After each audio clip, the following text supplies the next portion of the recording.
Dan Andros here, and we are joined by CBN Sports' Will Dawson. And Will, you've launched a YouTube channel for CBN, and it's fantastic, covering the world of sports from a Christian perspective. And it's just launched, and it's really great. And glad you're here breaking down, as we're going to do each week here, some of the things happening in sports. How's it going, Will? It's going well. Yeah, we're excited about the new initiative, the social media. We've been focused on broadcast for so long, covering sports, covering major events, covering the people that make news from a Christian perspective, and it's great to have a presence on YouTube. So thanks for helping us out. Yeah, absolutely. A couple things we're going to go over here.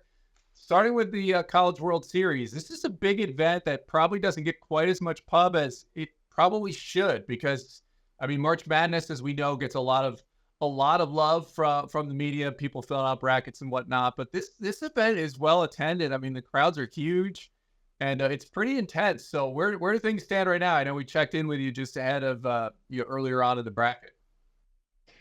Yeah, of the 8 teams, there are only 2 left. So we have the championship series this weekend between Tennessee and Texas A&M. Really, probably two of the best teams all season long. Tennessee entered the tournament as the number 1 overall seed. Texas A&M had been right there with them all year.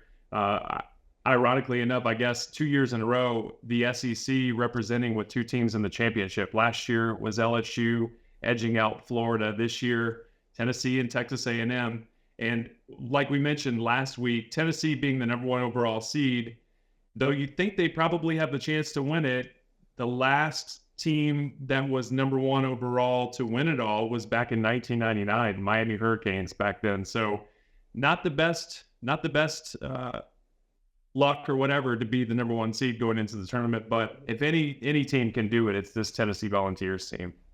And I know we talked about, Kentucky and the coach there expressing his faith, really big on sharing his faith. But is there anybody here that's noteworthy that we know of that's big on their faith and probably going to say some things out on the stage, regardless of what happens after the championship? Yeah, there's a relief pitcher for Tennessee. I'm starting there because when we spoke with him, pardon me, he was very articulate in his faith and very bold in his faith. A reliever, number 18, AJ Causey. So he's somebody to watch for. But then also a Tennessee starter named Drew Beam. Drew, we didn't catch up with him this year. We did talk with him last year, but he's going to play heavily in this series this weekend. And then you got to love, this is another guy, Kirby Connell. He's got the mustache, he's got the beard, he's got the long hair. Looks like Raleigh fingers coming out of the bullpen, but man, dominant guy. He's a guy who his dad was a pastor at one point. But another guy is not afraid to talk about his faith. So that's on the Tennessee side. There are several guys on this Texas A&M team. One guy in particular is Hank Bard. He's a backup catcher. He will get some opportunities at the plate, but he shared a verse with us just in sharing the joy of the Lord. And so he's got it tattooed on his wrist. And all these guys, it's a lot of fun because you go to the games and these guys, probably more so than the Final Four, they're bold in proclaiming the faith, and it's fun to kind of get behind them and root for them. Yeah, absolutely. So what can we expect to see in this championship matchup here? Yeah, again, Tennessee has been dominant this year. They shared the SEC championship with Kentucky, who was eliminated just yesterday. But Christian Moore is the guy that you want to watch on Tennessee. He is a guy that just absolutely, as they say, rakes. I mean, the guy hit for the cycle, which was the first one in College World Series history, just the other night. And Christian Moore is a guy to keep an eye on. Texas A&M, though, they can hit the ball as well. I think what you're going to see is you're going to have probably a 3-game series. It's the best 2 out of 3. I think it'll probably go the distance. It's going to be fun baseball, probably a lot of runs. Both teams aren't known for their pitching staffs. They do have some pitchers on their rotation, but it's going to be fun baseball, and you definitely should check it out. All right, looking forward to seeing what happens there. And your prediction, Will, that we had on ahead of the NBA Finals here, I think we were in the midst of the finals last time we talked, but you predicted a sweep. Didn't quite get it, but the Celtics did pull it out 4-1, and it was interesting to see. I mean, we talked about Joe Mazzulla. He immediately, well, I'll let you kind of say what happened, but he sort of definitely put his faith on display after the Celtics took home the NBA championship. Yeah, that guy, he's so much fun because he just is unapologetic about it. Wearing his shirt, remind me, what did the shirt say? I can't remember. I know it said, but first, ... let me thank God. Yeah, exactly. And he's one of those guys that, and I think he did say this too, I'm not just going to praise God when we win the game. If we lose the game, I'm happy to praise God too, because he's in all of that. He's in the wins and he's in the losses. He concerns himself with us as people, and he cares about our circumstances, but he just happened to get the victory. The Celtics bring home their 18th championship, separating themselves from the Lakers, but that's a big number. 18 is a big number, and it was cool to see a guy like Joe Mazzulla. Also, somebody else that I think of is Al Horford, who has been well, he hasn't been a journeyman in the league because he spent most of his time with the Hawks and the Celtics, a couple stints with the Celtics. But 17 years, I think, in the league, and he finally got his first ring.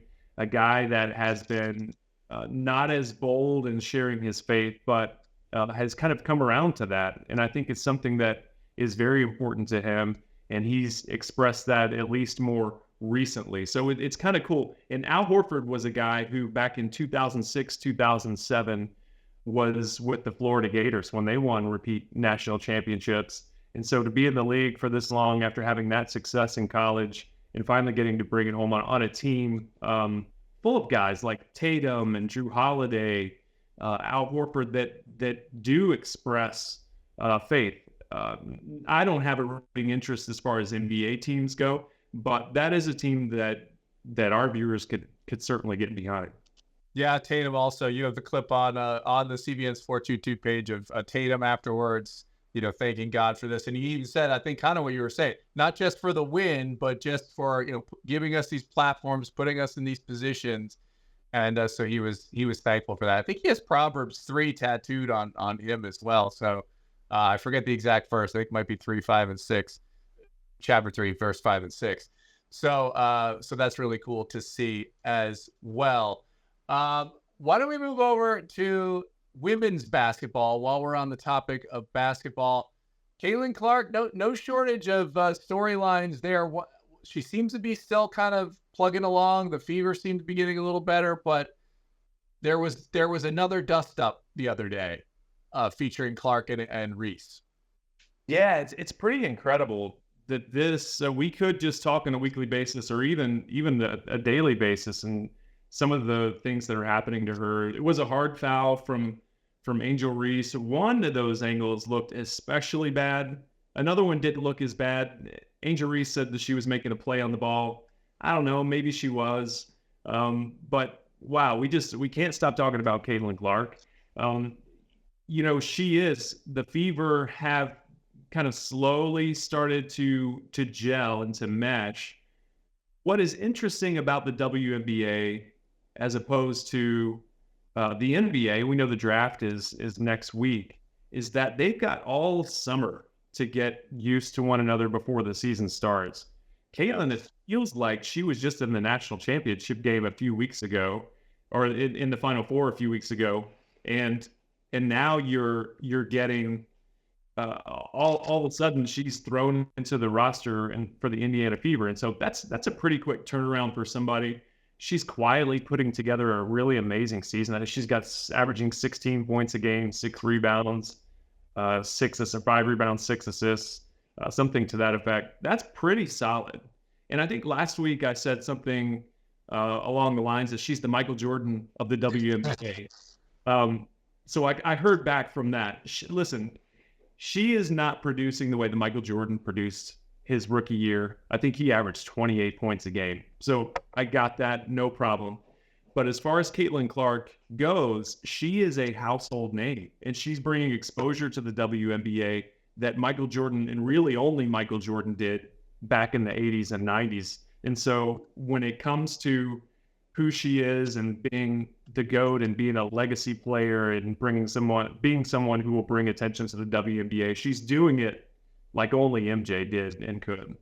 Yeah, I mean, it's reminiscent of like Tiger Woods. Like no, there were you had golf fans who like golf, but then when Tiger came in, all these people. I remember being in college when Tiger winning his rookie season, and then when he made the run at the Masters, I was in college, and you had people on the college campus running around giving updates to everybody. And for golf, that sort of thing never happened. People it wasn't a cultural thing like that. And then Tiger Woods sort of ushered that in. And I think Kaylyn Clark, like, this is a similar thing. Like, yeah, maybe she's not leading the league in scoring right now, but like you said, she came off like it was a quick turnaround. So every rookie that has to deal with going from college, like all these other WNBA players that are veterans, they had like that was their off season. Like they're all get rested up. And not only did Kaylyn Clark have to do what all the other rookies do, go right from your season, she went right up to the championship game, so she played longer than pretty much everybody else. And then, but just the circus surrounding her, right? Because of all the records and everything else, like that has to be a grueling stretch. I think you got to add that to sort of what's going on with her right now. I think it makes it even a little more impressive. I agree with it 100%. Yeah, I think Tiger Woods is a great comp for her. And to have the microphone put in your face and always be asked about these race questions that she's handling it tremendously. We don't know anything about her faith. I don't think she's ever spoken publicly about that. But either way, it is one of the biggest stories in sports, and so we want to talk about it just because it's kind of fun to do, and there's a lot there. Yeah, for sure, and we'll keep an eye on it. I think the WNBA season is 40 games, and they've played 15 or 16 or something like that. So, little more than halfway. Not quite to halfway on the season yet, is what I mean to say. Yeah. So a lot left there. We'll see what happens with Kaylyn Clark. Well, let's shift gears now because there's another thing happening that's kind of big. The Olympics are coming up, and there's going to be a lot of faith stories on that, but Sydney McLaughlin's definitely one of those. She certainly is. I sat down with Sydney back in December ahead of her new book release, Far Beyond Gold, Running from Fear to Faith. And Sydney was one of those running prodigies. She didn't even start running competitively until she was 14. And then 2 years later, she's in the Olympics in Tokyo. She had qualified for the Olympics out in Eugene, Oregon, got out there and was scared to death, as you can imagine, as any 16-year-old. And then 4 years later, she qualifies for Tokyo. And actually, before that, let me back up a little bit. 2019, so she's this prodigy. She's running, she's winning. She herself is putting this need for perfection on her. So she battled with anxiety, depression, fear. And then in 2019, she's in the World Championships in Doha against Dalilah Muhammad, and she comes in second place. Had Dalilah not been there, Sydney would have set a world record in the 400-meter hurdles, but Dalilah set the world record just ahead of her. It was a personal best time, but she was devastated, thinking that she was a failure, that she was never going to amount to anything, which is kind of amazing. It was then she turned to her faith. It was then that she'd been talking to who was now her husband, who really was kind of a spiritual leader in her life. They started doing a Bible study together long distance. And Sydney really kind of let all of that anxiety go and put her faith completely in Christ. She was a Christian before, but this really was kind of a turning point in her life. So that was 2019. In 2020, she sets the world record for the 400-meter hurdles and is currently the world record holder. She's looking to defend that title this year. And that'll be the only event that she runs. She could actually be a gold medal winner in the 400-meter flat, but she's focusing on the hurdles, and I think that 400-meter is running the same time as the hurdles, so she wouldn't have an opportunity to do that anyway. But you talk about somebody that you could cheer for, Sydney McLaughlin, wonderful person, wonderful ambassador, not just for the sport, but also as a believer. She really talks the faith, and she's going to be going for gold and the prohibitive favorite to win gold in Paris this year. Yeah, and the Olympics are an interesting event because a lot of the sports are things that most people aren't following the rest of the of 4 years in between when they emerge onto the global stage again, like things like check track, right? Everyone's not checking out the random track qualifiers that are going on around the world very often. So you end up cheering for the personalities. I think you start getting introduced to these people, you meet them, and it is an incredible thing because you do all this training, you do all this competing to qualify, and then it's once every 4 years, and then this is your chance. And so there's an appeal to that. That's just kind of like, man, you appreciate all the work that people put in, and so you end up cheering a lot for the personalities. And so, like you said, I mean, I think Sydney is a great one for Christians to be rooting for, especially because she has been, and we reported on CBN and faithwire.com as well. Just some of the things she said about it. She's been open and honest, and honestly, a bit more than most have about her personal life and the things going on there. And so I think people appreciate that about her for sure, doing that at such a young age as well. What else are you eyeing up at the Olympics? I think everybody's looking at Katie Ledecky. She's been winning medals for a long time. I don't remember how old she was, maybe 14 at the time when she first went to the Olympics. She's now 27. I'm throwing this off the top of my head. I think that's right. She's the most decorated women's swimmer in U.S. history, and so she's going for gold again. I think the other thing is, will Simone Biles be the captain of the U.S. gymnastics team? I think she probably will be. We'll see. They haven't announced that yet. That's got to be coming up pretty soon because we're just about a month away from the Olympics beginning over in Paris. But all kinds of storylines. It's always going to be fun. And again, just like you, I can't even imagine working your entire life, being your identity, everything you're pouring into, and this one event every 4 years is what kind of determines what is successful for you. It's something that, and I think the drama behind the Olympics, I think that's why we get behind these athletes, and for patriotism as well. We want the USA to do well. And so, that, and then the women's basketball team, they're going for their 8th consecutive gold medal. That should be fun to watch. And then the men's team, they've won a few in a row now. They had a downtime, I think, at the 2019 World Games, but everybody's back, and LeBron's going to be on that team this year. So it's worth watching. I think it'll be a fun summer watch for everybody over on NBC. All right. And lastly, we had a legend pass away at the age of 93 in Major League Baseball, Willie Mays. Obviously, a iconic name.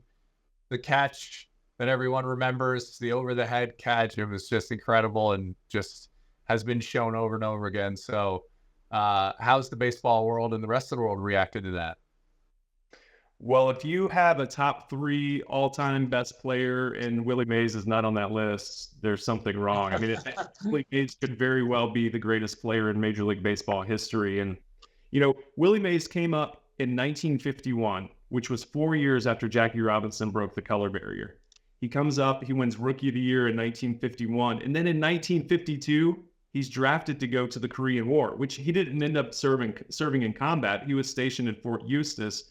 But he lost 2 years of his career being in the Army, which you can't even imagine guys in Major League sports or professional sports going and serving in a war. I don't think that would happen. Maybe it would. You're closer to the news than I am, but I can't imagine. We talked about LeBron going and serving in a war. That's no slight to him. But guys like Willie Mays back then, Ted Williams, they were just cut from a different cloth. I mean, Willie Mays, when I was growing up, you knew the home run numbers. Hank Aaron, 755, Babe Ruth, 714, Willie Mays, 660. I mean, those numbers were numbers that you thought would never be broken.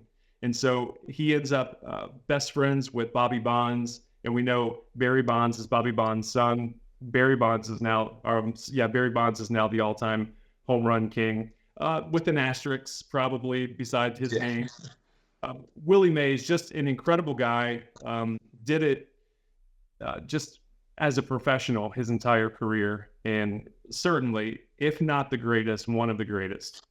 Yeah, and you're absolutely right about that generation serving in war. And while I doubt they were throwing Willie Mays like, on the front line to go be the first one to run out and tackle a beachhead or something.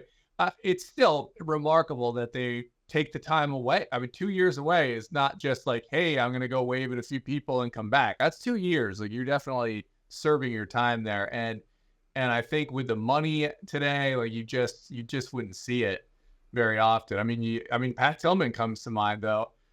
There's one guy who did leave and serve and made the ultimate sacrifice for his country. So not nobody, but it's definitely pretty rare. So go ahead. What would have happened if Willie Mays had not served those 2 years? Would he have been the one to pass Babe Ruth? I think he was averaging for just a little over that season, he would have probably hit close to 50 home runs. So that would have gotten him right there. It would have been interesting if he was the one instead of Hank Aaron to have passed Babe Ruth. Hank Aaron went on and did it in 1974 and was the home run king for a really long time. But when you talk about legends, talk about the greats in the game, you think Babe Ruth, Hank Aaron, Willie Mays, not necessarily in that order. You could probably convince me one way or the other that those three are the best players in the history of Major League Baseball. All right, Will Dawson, CBN Sports. I encourage everyone to head over to our new CBN YouTube channel for CBN Sports. It's youtube.com/CBN Sports. Make sure you're checking that out. A lot of great content from Will. You're going to see the faith angle over there. You're going to see people talking about their faith where, we all know a lot of the other networks are either going to ignore that or kind of skip that part.